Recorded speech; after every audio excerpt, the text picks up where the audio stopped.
So here we go, everybody. Welcome to another edition of the Kings of Anglia Fan Social, the show where the KOA Army share their thoughts on all things Town. Hope everyone's had a good week. And, it's been an exciting week because Town have made 2 January transfers. Very sexy stuff indeed. Nathan Broadhead and George Hirst signing for the Blues. This week, I'm joined by Mark Beck and a debutant all the way from Australia in Ben Southgate to discuss all things Town. Let's go over to good old Mark Beck, first of all. My friend, always a pleasure. We're in the same time zone. Benny's just in a whole different time zone. But yeah, how's things? Yeah, good, mate. I haven't spoken to you for a little while. I've not been avoiding you after games. I think, just one of those times of year, just getting after Christmas. I've not been on game day for a little while. And the 2 away games I've missed, I think Mike's been to, and we haven't won either of them. So there you go. That's kind of how it's been going this year. So yeah, I don't know what that says about Mike coming to away games, but we haven't won since he's been this season. So glad to be back on Fan Social. Freshly clean out of the shower. I've got a clean mind, and yeah, I've had thinking time in the shower to compose myself and talk about, like you said, the sexy stuff and what's going to be hopefully a big week on the pitch as well. Yeah, I didn't mention it in the intro. Big game this weekend. Of course. One. That's one already. Also, I think I said twice there. I'm doing a counter, by the way, ladies and gentlemen. Even on videos, everything. How many times I say big game? It's like last year, dead rubbers or season's dead. But big game this weekend. Make that 3. We're joined by a debutant all the way from Australia. It's early hours in the morning for good old Ben. Ben, it's a pleasure to have you on. Introduce yourself to the masses, the KOA Army, and your background as a Town fan, and welcome to the show. Yeah, thank you, Ross. Hi, Mark. It's great to be on. Thank you for having me on. It's not too early here. It's 6:45 now, so not this That's time anyway for work and school. Yeah. Well, back in the day when I used to be able to sleep in, it was not too early. But yeah, my background, I was, like I said earlier, born in Swindon but raised in Ipswich until we emigrated to Australia when I was 12. So, but been a Town fan ever since. I think I went to my first game when I was about 5 or 6, which was 1990, I think. My first season I properly remember, hence the shirt, was 1991-92, the year we got promoted from the old second division to the Premier League, the newly formed Premier League. And hooked ever since, I guess. You have your team for life. And, obviously living over here for a few years, couldn't see many games. Technology and iFollow and that means that you can watch every game now, which is great. But yeah, fan for life, even though obviously the last 10, however many years has been not very good until Game Changer and Kieran McKenna came in, which is very exciting. But yeah, that's the background story, I guess. Not the most exciting, but yeah, from Ipswich. Was a mascot back in the day as well. That was great against Plymouth of all teams. So it's a good game to be on. We won that one, so hopefully that's a good omen for tomorrow night our time. That's pretty much it. Yeah. Tom, man, bring it on. Well, Mark, we are worldwide, baby. We're worldwide. We've got a man from Australia. It's fantastic. I like it. Mark is frozo for a second. I'm a bit concerned. I think Mark may be gone. So it's going to be just a one-man show with me and Ben. Back in the shower. He's gone back in the shower. He's got too sweaty after that intro. Yeah. But no, I think he's back. like Mark, I also had a shower, but that was to wake up because it's very early here, so I needed to wake up. Definitely, man. Definitely. Well, is he here? He's back. Technology. Hang on. There we go. Hang on, I'm back. Right. Sorry. I opened you twice, but I had like an echo. Yeah, I don't know what happened there. I just got all flustered. Oh, now I've gone down under. Ben's gone up and I've gone down under. Yeah, if you're watching a video, Ben and Mark have switched positions. I'm going to keep it as it is. I'm going to keep it as it is right now. It's more stuff I have to do, admin stuff. But boys, we've had an exciting week because we've been able to enjoy 2 transfers. Nathan Broadhead, permanent deal on loan, joining from Everton, of course, was on loan at Wigan at the start of this season, was on loan last season for Sunderland, scored against us at Portman Road, won promotion with Sunderland, and also George Hirst, who signed on loan for the rest of the season from Leicester, was on loan at Blackburn at the start of this season. Mark, thoughts on the 2 new signings? Pretty chuffed, mate, to be honest. I thought our targets were quite lofty. I didn't really expect either to get done. I would have been happy with just the one. Either of them would have been a massive upgrade on what we've got, and in positions that we do desperately need a little bit of extra help in. But to get both over the line, as well as Luongo as well, who joined on a short deal, I think we can't really ask for much more, but I'm sure people will be asking for a little bit more. But yeah, I think, like as I just said, we've been really lacking that other striker option. I think as much as it's competition for him, I think my main man, Big Freddie Ladapo, will be grateful to have someone else to help him out, really. With he's got broad shoulders, but it's quite a big burden. And I think there's been games where we've needed something a little bit different to Freddie, and we haven't always had that option. Whether that's Caden Jackson, we know what he can be like as a number 9. It doesn't always work. He can be a useful player, as we've seen. But yeah, I think, and obviously Ahadmi has not worked out. Do I think it will ever work out? I don't think so, but that's just my opinion. But yeah, George Hirst, someone we've been pursuing for a while, gives us that physical element. I think as much as Freddie's I call him Big Fred, he doesn't always use his size to his best advantage. But it's good to have someone there who clearly knows how to win the ball in the air, be able to hold it up as well. A good technical player. Seems like a good finisher, at least at the back end of last season with Pompey. So yeah, I think they'll work well together. At times they'll probably be where we do need a goal. Getting Hirst and Freddie on together, I think that'll be quite a dangerous pair, really. You've got two big blokes to deal with in the box. They can't probably mark both of them at the same time.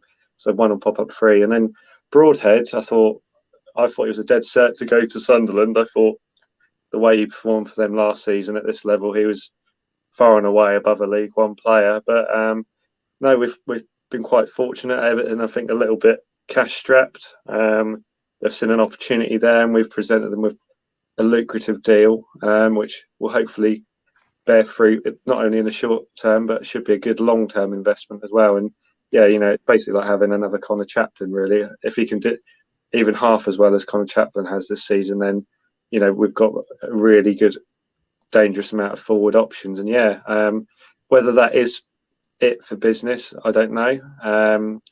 But yeah, I guess we'll get Ben's thoughts on those two, and then we'll see if we think we need to do any more. Yeah, indeed. Ben, let's bring you in there, my friend. Two very exciting signings, very ambitious signings.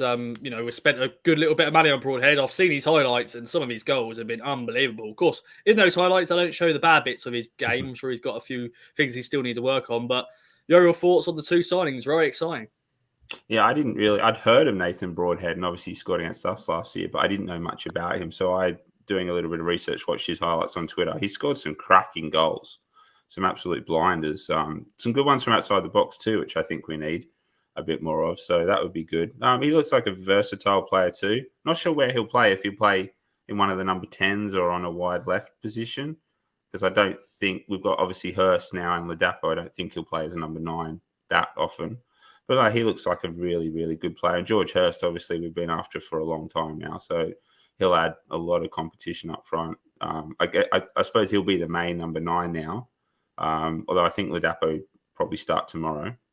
But he's very tall, quick, good player. It sounds like he plays the way McKenna wants to play, but also if we're down late in the game, and he's a big, tall man, so if we want to lump it up front, put 2 up front with Cameron Burgess, for example, we can lump it up front late in the game. So yeah, it's definitely great to have that competition. A very good player for this level. Both of them should probably be at a higher level, but it's great we've got them both, I think. Yeah, definitely. And I want to quickly ask you on Massimo Luongo, of course, an Aussie. Mm-hmm. What was your reaction when you saw he re-signed?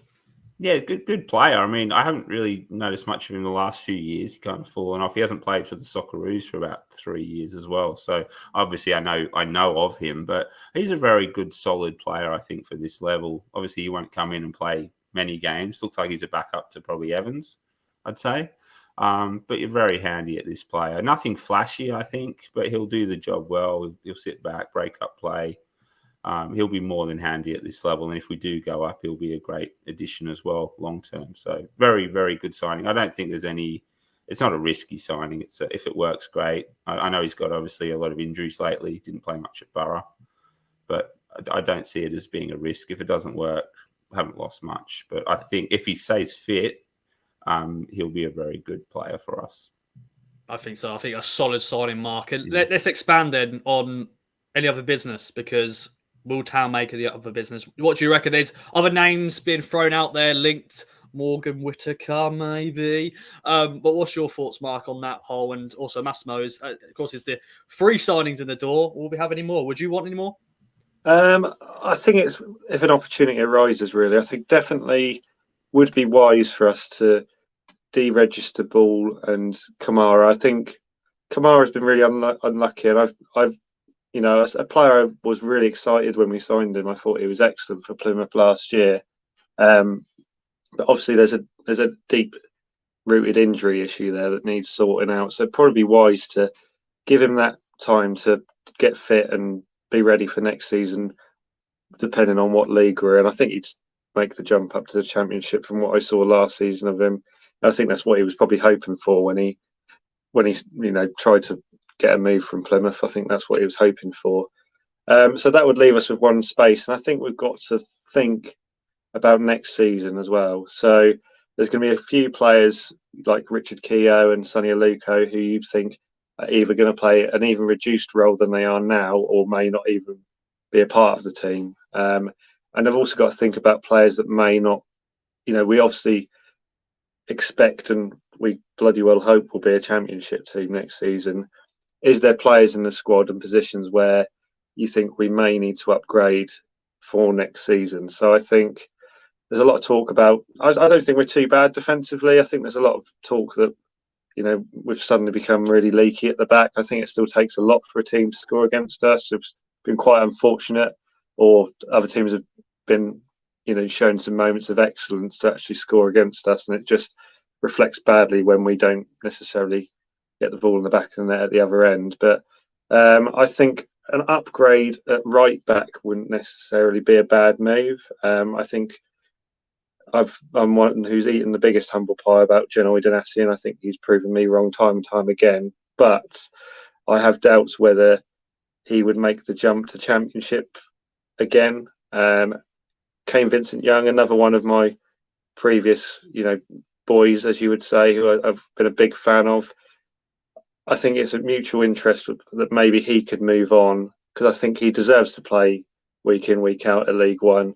And because Donassion's been so solid and brilliant for us, I think that's probably an avenue. If you can get someone who's of the same calibre as Leif Davis on the right, I think then you're laughing, and it sets us up really well for next season. Obviously, all of this doesn't have to be addressed in January. There'll be opportunities to do this in the summer as well, once we know which division we are going to be in. But no, if I was to get anyone, and that would include Vincent Young moving on for our benefit and his own, it would probably be an upgrade at right back. And then we could have what we have on the left side with Davis and Lee. You could have JD as your more defensive backup who can come on to shore games up, and then a more expansive and well-rounded sort of attacking right back on the other side. But yeah, I wouldn't envy any player coming into this team, because it's going to be very competitive for places. But yeah, I think that would probably be where I would look to strengthen personally. I like that. Ben, bring you in now. It's just good that we've been able to get the deal done early doors, because you don't want to wait until the end of the January transfer window and you're panicking buying. And it's the 12th of January as of this recording, and we've signed 3 really good players. Other players being linked. What's your thoughts on more signings / players maybe leaving out on loan, or even a permanent deal? You never know. It's strange making signings early. I'm not used to this. It's exciting. I'm pretty much the same as Mark. The only position I can think of is a right back / maybe another centre back, probably a right-sided centre back / right back that can do both. So I know Kieran McKenna likes players that can do multiple positions. It's the only position I think. I'm just not sure if the back end of the season, if we do get an injury to one of the centre backs, if Richard Keogh can play week in, week out every game. I mean, hopefully, obviously got Edmondson who's doing great, but Keogh, I'm not sure it's hard for him because he's obviously at the age where if he doesn't play for a while, he can't get his match fitness up. So yeah, that would probably be the only position I'd look to strengthen for next season. Obviously, yeah, having an upgrade. If you got someone like Davis on the right, it would be incredible. And I'm sure there's lots of players out there, and Ashton and his data board would be looking at that. Yeah, that's probably the only position. I don't think we need another central midfielder. I know there's talk of Taylor. I think that would be too many players in there, and that would be a little bit unfair on Cameron Humphreys as well. Be a bit of a hard sell to someone as well. So I'm not sure if we need anyone else. Plenty of forwards. The only other position is if Halagki leaves, I guess, and get a backup goalkeeper, but there's no talk of him leaving. So I think we're pretty much stocked. One more defender maybe, but they did say in their post signing so far, so they're obviously looking at players. Who that will be very interesting to see. Yeah, definitely. I think we're well stocked in many positions, and I think forward areas was always going to be the position we wanted to strengthen in. Broadhead, Hirst, really good signings, and Massimo's there as a backup to Lee Evans, as you said, Ben. And with Dom Ball's injury, we always needed that extra person. Although I want to see Cameron Humphreys still have a part of the plan, I'm sure he will be. But yeah, there we go. Transfer window. It's been sexy stuff already, early doors. Hopefully more this month. Hopefully we'll be talking more about it. Well, let's segue now onto the atmosphere at Portman Road, because Blue Action had the centre of the North Stand for the Rotherham game. And Mark, you're in that stand. You weren't there on Saturday, unfortunately, but they put a survey out about maybe moving essentially and the atmosphere as a whole. What's your thoughts on that, and sort of explain a bit more for some listeners who don't know? Yeah, I mean, if you haven't been in the North Stand, it is.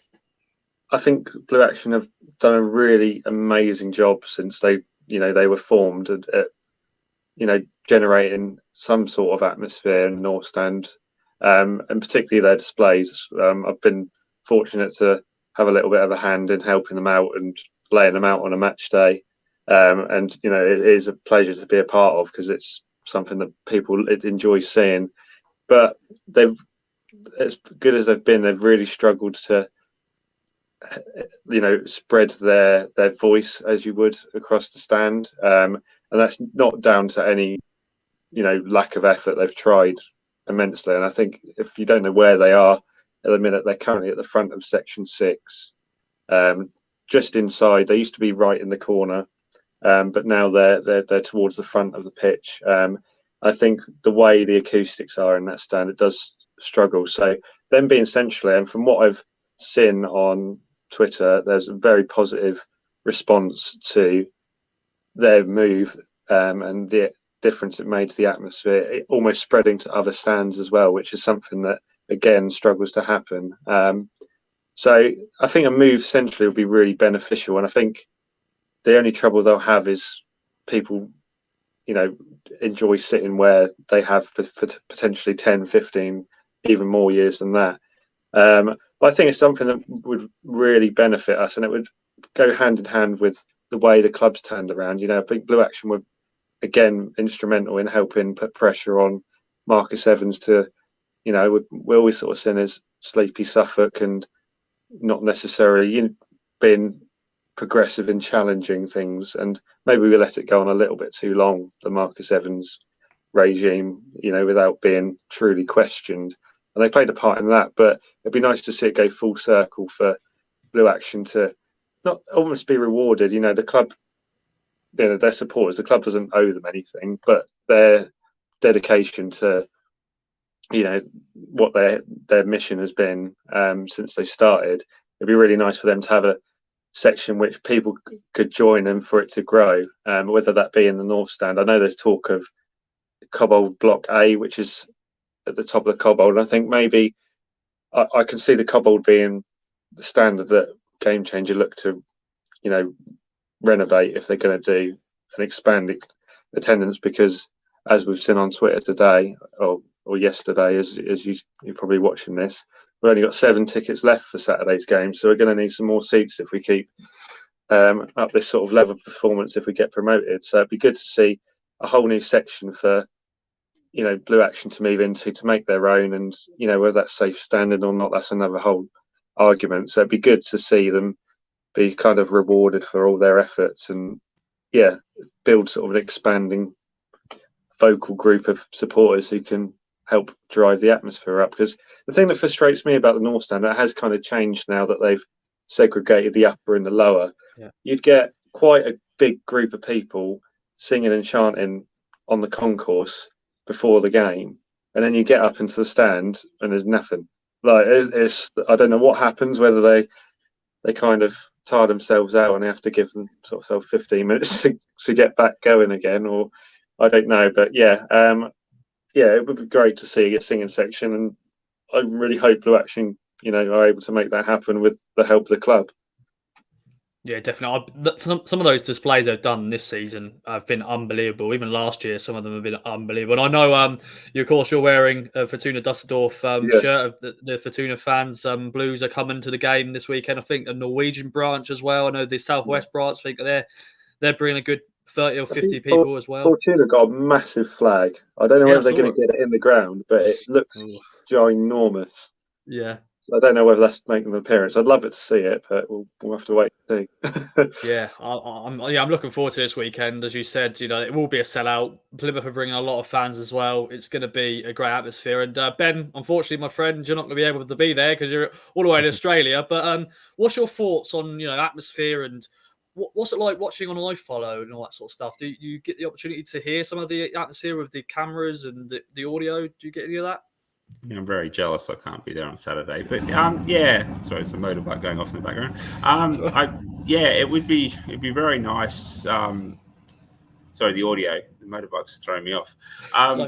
The audio I don't find as good on iFollow. I don't know if that's the microphones they've got around the ground. You can hear the North Stand. I find it when they do Sky games or even on the FA Cup game on this weekend, they show the games on Paramount Plus over here. That sounded really good. I'm not sure if that was because the North Stand had moved, or Section 6 had moved centrally. But it 15,000 in there sounded so much better on TV. I think, obviously I don't go to games. I haven't been in the North Stand ever, but I think moving it centrally does make a lot more sense because I hear stories on Twitter and everything that sometimes there's two different sections singing as well in the North Stand, and they're singing different songs. Now it'd be hard. And also, I think if they're centrally, it'd be easier to get other stands involved too. Just from experiences of being at games over here, I go to a few Sydney FC games, at least in the past, and they've got their singing sections called the Cove, and they get both sides of the stadium singing as well, and that creates a really good atmosphere when it's a good crowd.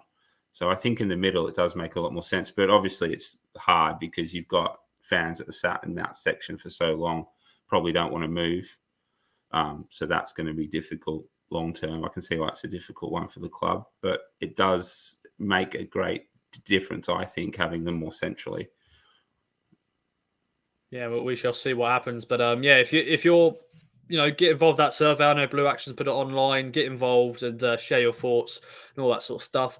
But yeah, looking forward to this weekend because having other different branches, other fans coming in and a sellout. I'm sure there'll be a few Town fans who are going to their first game maybe as well. Some of young kids and other people who may have not gone for a long time. I keep seeing people posting and say, this is my first season ticket in 10 years because they're excited about the future and everything like that, which is great. And Ben, I want to quickly bring you in again, my friend, just quickly. As an overseas fan, what is your sort of go-to sort of match day? Because as you know, you watch games sometimes at 2 a.m. Sometimes you have to watch on a replay. But, it's crazy. Sometimes some fans, they do have to wake up really early hours in the morning to watch a game. Yeah, these days it's all over the place. I've got kids, so watching games live is difficult. But back in the day, and we're going back before iFollow, I used to listen to all the games on BBC Radio Suffolk. So when I could, I'd stay up. I'd basically just stay up all night or till 4 o'clock in the morning. So, but I could sleep in. So that was good. But nowadays, a lot of it's just watching it on iFollow. I don't watch many live games, particularly Saturday games, because this time of year it's 2 a.m. kickoff. So I don't get up. So I tend to I always find out the score and then I'll watch it on replay. If it's a really big game, I'll watch it live like this weekend, or sometimes I'll try and avoid finding out the score as well. So there's not really a routine as such. It's just watch the game whenever I can. unlike fans back there, I do like the early kickoffs. I'll be honest, because that's obviously early for us. Like the Plymouth game early in the year, I'm pretty sure was on Sky. I'm pretty sure that was a midday kickoff back there, which was 9 p.m. here. That was really nice. So that's good for us here in Australia, because we go to bed at 11 o'clock. So I guess obviously people don't like the games being moved over there, but for us, it's brilliant. So I love that. So unlike fans in England, I love it when Sky moves the games forward. So it does suit some people. Yeah, sometimes I may think of that in the future. Just that one. I'm happy for one game a season to be moved to a midday, just for the Australian fans and other fans around the world. Maybe just that one time, Mark. I know there's times, Mark, we're like, oh, for God's sake, Sky. Of course, we always hate it, but we can maybe think. They've both been Plymouth and Exeter. I know, Steve. So just pick someone really. If it's Peterborough, that's fine. I don't mind. Yeah, Cambridge, but not, just like the two furthest games. Yeah, it must be a bummer for guys over there to get up so early in the morning and get travel to the games. It's what, a 6-7 hour trip, is it? About 6 hours. At least, So, but it is good for us. But obviously, I can understand the fans' frustration. But it also goes the other way. Games get pushed back. Like who did we play in the second round of the Cup? Was it Buxton? Yeah, that got pushed back. That was like 3 o'clock in the morning here, I think. Yeah, or 4 o'clock. So that's even later. But it works both ways. So. The wonderful, technology these days, though, with iFollow and everything. I know iFollow gets a bit of stick sometimes, but the thing, people can now watch games live, in different angles and stuff. That's the thing. Sometimes it can be a bit not so good, but it's better than nothing. Yes. So, I'll take that any day of the week. Yeah, and it's improved a lot over the years. Yeah. Ben must be the only fan that Andy Holt doesn't like because he's a legitimate iFollow fan. We've got. I mean, by the sounds of it, we've got a lot of overseas fans. I think we did for Portsmouth, didn't we? Had a ridiculous amount of iFollow passes. There was a lot of holidays going in that week, it seems. Yeah. We've got a few.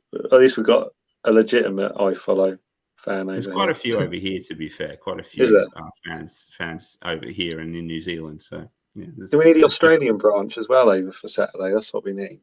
Yes, that would be nice. One day. One day. Yes, I like that. Or one day, you never know. With the money we've got now, they may do an Australian tour. You never know. They may fancy it. Maybe after America. Yeah, America needs to be done first. Come over here. I heard that was it Brett Johnson was going to buy Central Coast Mariners. So if they come over here, that would be great. That's not only an hour up the road from here, so I'll be there in a heartbeat. Definitely, bring it on. Hopefully one day. You never know, ladies and gentlemen. You never know. All right then. Let's get on to the strike then, boys. It's time for Ben and Mark to go head to head. Can't speak. To see who's going to be crowned. I'm excited. My words just don't work when I'm excited because, the strike is, of course, the pinnacle of this podcast as the Ben and Mark go head to head. We've got 4 questions plus a tiebreaker as always. Ben, I'm sure you've watched this and listened to this throughout the years. Very much looking forward to the strike. I just hope that I don't get thrashed too much by Mark. Yeah, Mark is good. Yes. But we shall see. You never know. Beginner's luck and all that. We shall see.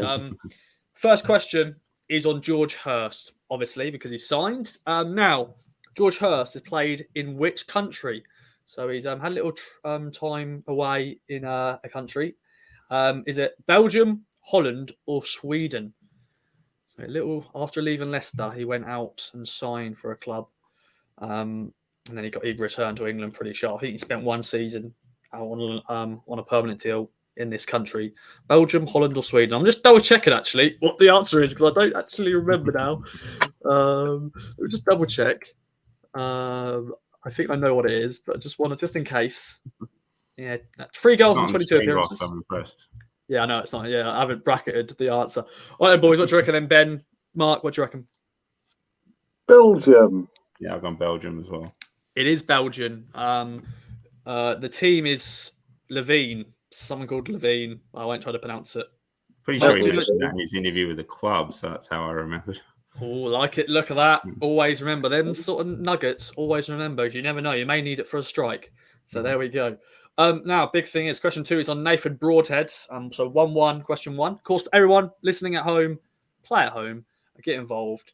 But yeah, question 2. Nathan Broadhead was born in Wales, but where? Was it Bangor, Newport, or Wrexham? So yeah, Nathan Broadhead. born in Wales. He's won a few caps for Wales at youth level. 21s, on 2019, 17s. Will he ever one day play for the senior team? And mate, you never know, may do if he plays well for us. He's only 24. Right, boys, what do you reckon then? Banger. I've got no idea. I've got Newport. One of you are correct, and that is Mark. It is Banger. I feel like I've kind of not cheated, but I've had an advantage there because we've got Tom Baines and Harvey Davis, who are one's from Newport and one's nearish Wrexham. I felt like they probably would have mentioned that he's a Newport boy or a Wrexham boy, so I kind of went with the one that wasn't there. Fair play. Sorry, I like it. It's fine. It's still got a chance here. Question 3 is on a goalkeeper who's retired recently. Brian Murphy, recently retired from football. I don't know if you guys remember him back in the day. Love the camera save he did. He loved the camera. Wasn't a great keeper, but loved the camera save. Yeah, just 25 games in total for Town. Of course, he's I think Jim Magilton must have signed, I think Roy King signed him. I think he played for 2 years at the club. 25 games in total. How many clean sheets did he keep in 25 games for Town? 25 games. You said he wasn't the greatest keeper, but did he keep a good amount of saves? He might have been better than I thought. You never know. Of course, Ben, there's an opportunity for you to get 2 points here if you get it bang on. But Mark can also get it bang on and he can get 2 points. But closest to the correct answer gets the point. So take it away when you're ready, boys. 25 games, how many clean sheets? Brian Murphy.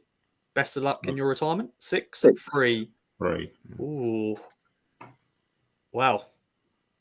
No one's got it bang on, but it is actually 8 clean sheets. So Mark has made it 3-1. That's pretty good. Yeah, not too bad at all. Not too bad. 8 in 25 games, not too bad. Sadly, Ben, the last question isn't a multiple choice, so you can't get double the points. So sadly, Mark has not sadly. No. Mark, well done, Mark, you've won, but there is a tiebreaker. It's kind of yeah, but it's always nice when we get. Yeah, when we get to the tiebreaker, be on the strike. It wasn't about winning for me. I'm just happy to be here. No, but you never know, mate. Mark could gamble on the tiebreaker, and you could get the tiebreaker right, and you win the whole thing. But let's get to question 4. Let's see if you can get a consolation. Now, what is Jason DeVos's middle name? He celebrates his birthday this month. Is it Daniel, Michael, or Richard?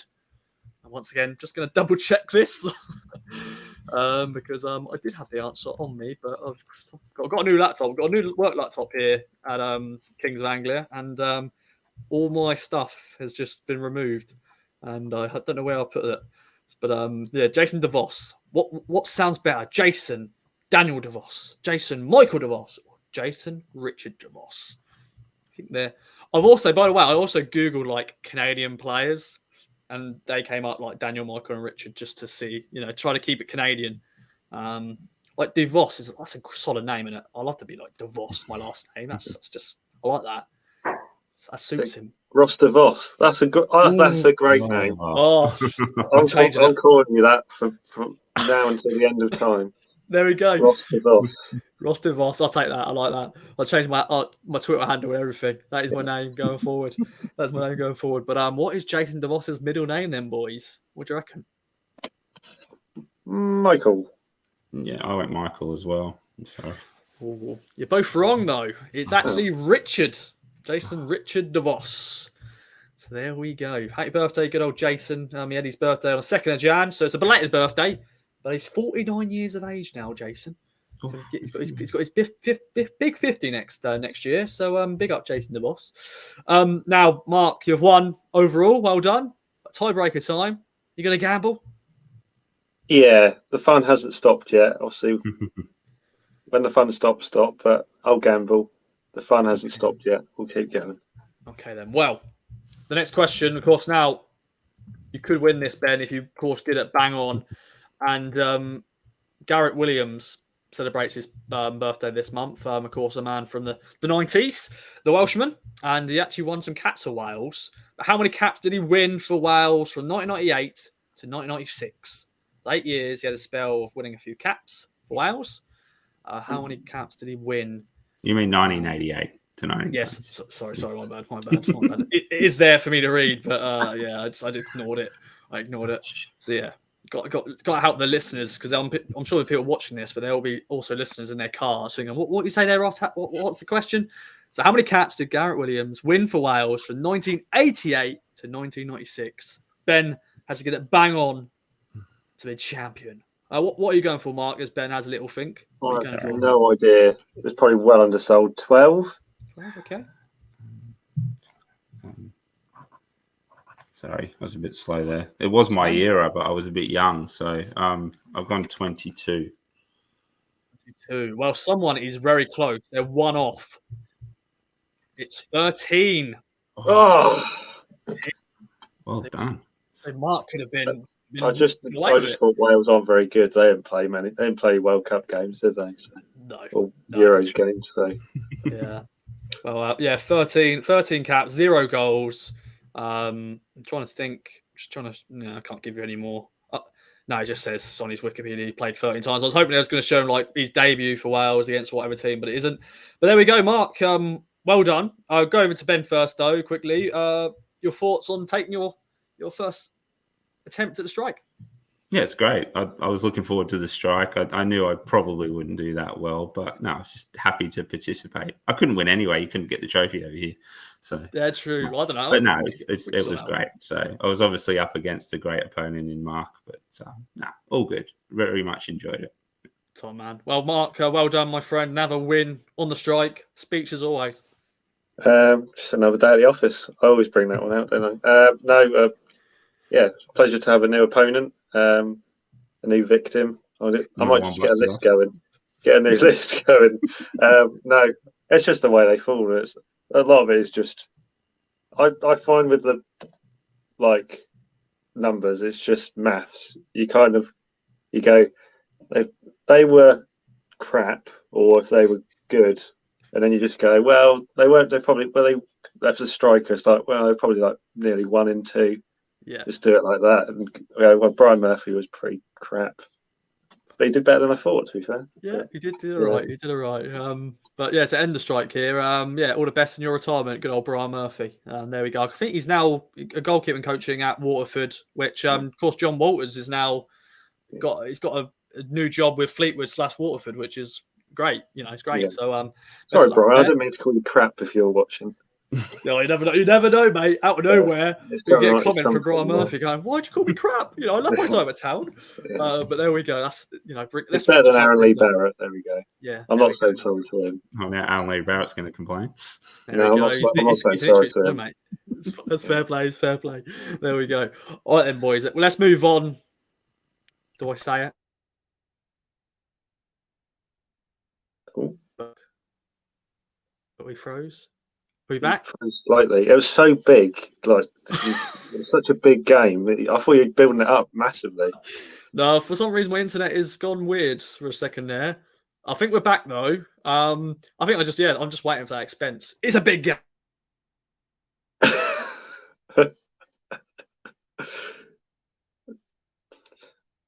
Ross? I don't know what to do here. It's a big game. Do I take over? I don't know. Yes, we just say big game and do the count. Yeah. Oh, he's gone. It's just me and you. Okay. Right, we're taking over. You're back in the host chair. Yeah. Right, we'll carry it for a bit. You're back? Am I back? I don't know what's going on. My internet is going mad. Ben, I'm sorry for the first ever start. No, all good. Get me bad. I know what technology's like. Yeah, definitely. I hope I'm back. Sorry for the technical difficulties, everybody. But big game this weekend, isn't it, boys? Plymouth at home, top of the league, Plymouth. Yeah, as always, hot takes and all that. But Mark, what's your thoughts going into this one? We've had some big games this season already, haven't we? There's been, Sheffield Wednesday, Derby and all that. But this one it feels a bit different because, we want to revenge Plymouth for the home park game. But it's going to be a massive crowd, and it's got to be a statement for us to get a win because I wouldn't say we're chasing, but we need to make sure we're not dropping any more points. Yeah, I probably think most people would say season defining. I wouldn't put all that weight on this one game. I'd say season impacting more than anything, where it's the result of this game kind of decides, not necessarily because a lot can change, but probably where we're looking. If we win or don't get beat, you're still sort of in that top 2 hunt, I would say. If you lose, although it's not impossible to catch Plymouth up, I'd say you're kind of trying to fend off 3rd and trying to nick 2nd from Sheffield Wednesday then. But yeah, I mean, make no bones about it, it is a big game. I don't know if that counts towards your counter, but it is a big game. That's 2. Yeah, and I think I really like Plymouth. I think, you know, it's going to be a really good game of football between 2 sides that, you know, play attractive attacking football, which you don't always see at this level. You know, they've obviously had a little bit of unfortunate circumstances where, you know, Whittaker's gone back, and where he ends up, we'll wait and see whether he, you know, whether we do put a cheeky bid in later on. I don't know.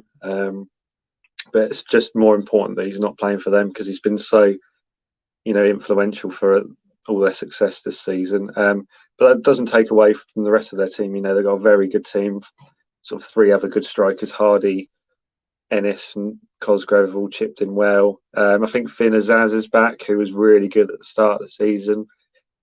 Michael Cooper, great keeper. You know, I could keep going on, and they've strengthened as well in January to kind of cover the loss of Whittaker. They've kind of brought in a few players to try and spread the, you know, the goals about and the influence that he brings. But we'll see. You know, it's going to be a really tough game for us. Like I said, I don't think it's necessarily season over if we lose this game. Obviously, we don't want to. I'd love to see us, you know, go out there and make a real statement, because it's very Ipswich for us not to do that. You know, we've presented with these opportunities, we don't always grasp them with both hands, but hopefully the Hirst and Broadhead can make an impact from the bench. It'd be amazing if, you know, they both came on and scored. That would be wonderful. Hot takes, what should we go for? I'd love to know if anyone had a bet on Freddie Ladapo scoring against both his former teams in consecutive games.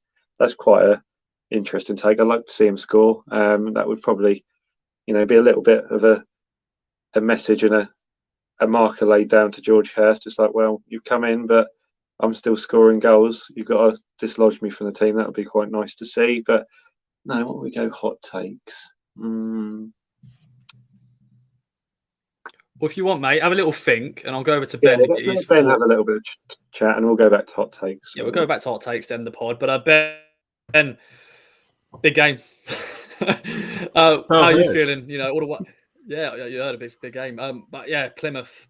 Fair play to them. Fair play to Plymouth. You know, done really well. Did really well last year. I put them down as dark horses last year, and everyone laughed at me. But then they just missed out on the playoffs. But this year they've been fantastic once again. You know, your thoughts on them as a whole and the game? It's a big game. Yeah, I don't think they're going to fall off like they did last year. I know they started not as well last year, but they did very well and then did kind of tail off. But I think they've done a lot better business by the looks of it. They've got 5 new signings in the window, I wrote down so far, so they're obviously going hard. You know, and I think that if they win this game, top 2 is almost not short up, but certainly be hard for them not to make the top 2, I think. And from our point of view, obviously it's not a must lose, but if we do lose it, then top 2 is not out of the question. It probably means we can't go up as champions, but main thing is just going up. But Plymouth are a very good side. You know, they've got two Norwich loanees in their team, so they'll be fired up. I know, is it Mumba? He had a great game against us last time. What a great goal. And they've got Early, I probably pronounced that wrong, as well on loan as well. So he'll probably be fired up. Massive crowd. So they're a very good side. I mean, they've got a very good midfield. Up front, they always score goals. Got a great keeper in Cooper, who made that incredible save to deny Walton in the last game. So they're a great team. But I think, you know, like McKenna said in his post-match today, it's just about us, really. Like Plymouth will say the same thing for them. It's about them. For us, it's about us. We play our own game. I think, obviously, in previous years, big games, we've struggled. It's intimidating the players. I think this is different. I don't know why. I just think that this could be a game where it's a big turning point going forward. We're going to hopefully have plenty of big games next season in the Championship. And I hopefully they don't get overawed, and we win. Really.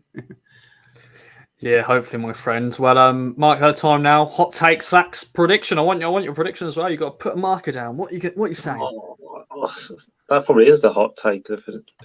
Maybe. I think I've got to back Town. I'm going to say 2-1. And my hot take will be Hirst and Broadhead both to score. I don't know how hot that is, but we'll go for that. I like for me, I love to see like a new signing score on their debut. I love debut goal scorers. It's just a nice feeling, isn't it? And for them to make a debut in a very big game, that would be great as well. Like a winner as well, like a winner.